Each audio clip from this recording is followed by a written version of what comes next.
Let's talk about problem 3-1 on page 88 of your test book. And I would like to kind of go with you as to how to set up this problem in case you're having a little bit of a struggle. I want you to hearken back to your accounting days where we always referred to the equation assets equals liabilities plus equity, because this is true in finance as well. Now, we're not going to be actually doing debits and credits and doing financial statements, but you will need to know how to read them, how to analyze them, where those numbers came from. And so I think a little bit of review might help. Now, on problem 3-1, we're looking at the balance sheet. And ultimately, we're wanting to really define what total debt is compared with total liabilities. We want to define net working capital and net operating working capital. So I'm just going to kind of talk through this, and I hope I don't ramble too much, but I hope it does help explain some things. I'm going to write down what is given to us in the problem. And it says that Dallas and Associates assets consist entirely of current assets and property, plant, and equipment. Net property, plant, and equipment. That's all their assets consist of that. So I'm going to put total assets here then.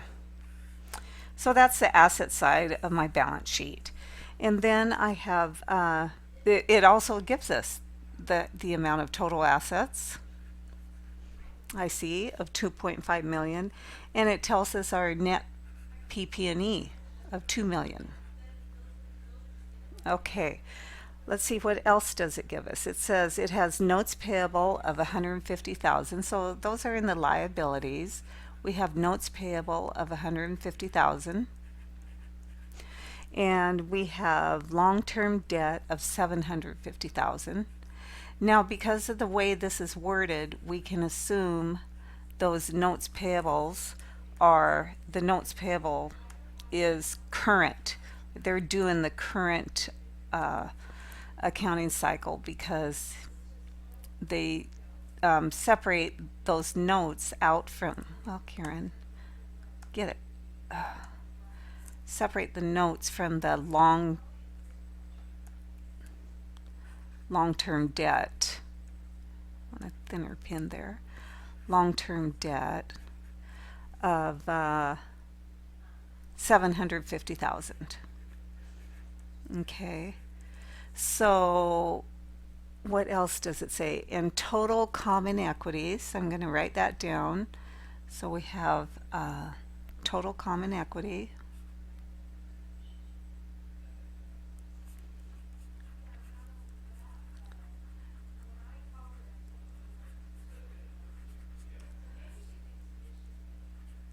of 1.5 million. And the other thing, it says the firm does have accounts payables and accruals on its balance sheet. So I'm going to add that up here, AP and accruals. Those are current payables, but it didn't tell us what those payables are, so I've got to figure that out.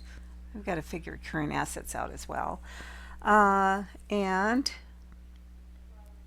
the firm only finances with debt and equity, so it has no preferred stock on its balance sheet. We know that total assets must equal total liabilities and equity.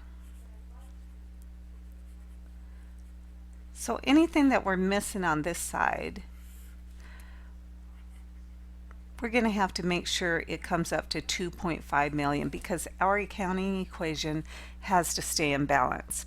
And so we can easily then see, the first question is, what is the company's total debt? And total debt is both short-term debt and long-term debt.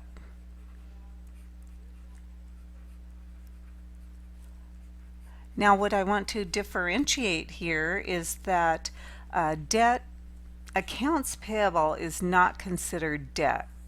it is considered a liability. When we talk about debt, it only is something that would be, something contracted that interest would be involved in. And so if we can see our debt of notes payable of 150,000, I'm going to use 150K to stand for thousand, and long-term debt of 750,000, then we know that our total debt is 900,000. So that takes care of A. For B, it says, since we're given the firm's total assets, on B, it says, what is the amount of total liabilities in equity?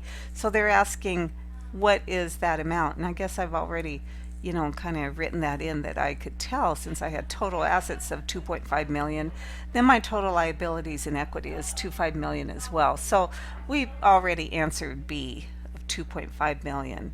And then for C, the question is, what is the balance of the current assets? You can figure that one out easily enough. And for D, the question is, what is the amount of accounts payable and accruals? And so accounts payable and accruals is a one line item. We have everything that we need to fulfill this side of the balance sheet. And so we have, if we take 2.5 million and subtract these numbers, we can come up with what the amount of accounts payable is on our balance sheet. So you should be able to come up with that. Let's see, accounts payables and accruals. Okay, and so the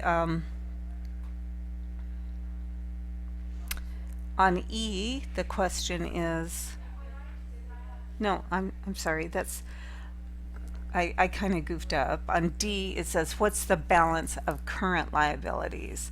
So when you determine what AP is, you will then know what the balance of current liabilities is, because current liabilities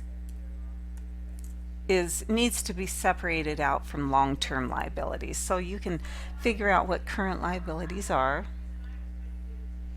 and I think I have full faith that you'll be able to figure that out, even though I'm rambling this information out.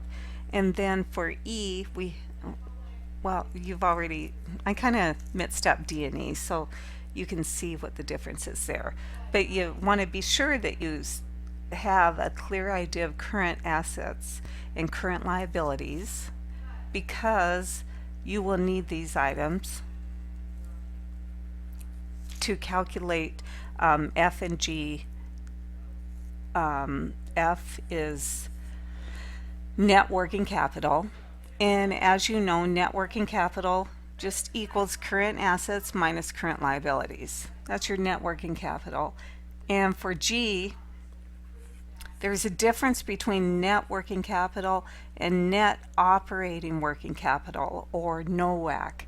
Net operating working capital, in your book it says you take your current assets and you subtract your current liabilities, but do not include any types of notes payable. So if your company has some notes payable that are due within the current year, you don't want to include it. So you're not going to include the $150,000 in this portion of your calculation for NOWAC. So that's the only difference. In net working capital, you include all your current liabilities. In net operating working capital, don't include any type of notes payable. Those are the only difference for that. And then H says, what's the explanation for your difference? And by the time you finish that, you should be able to see, well, my difference is just my balance in my notes payable in my current liabilities. So I hope that helps you get through problem 3-1.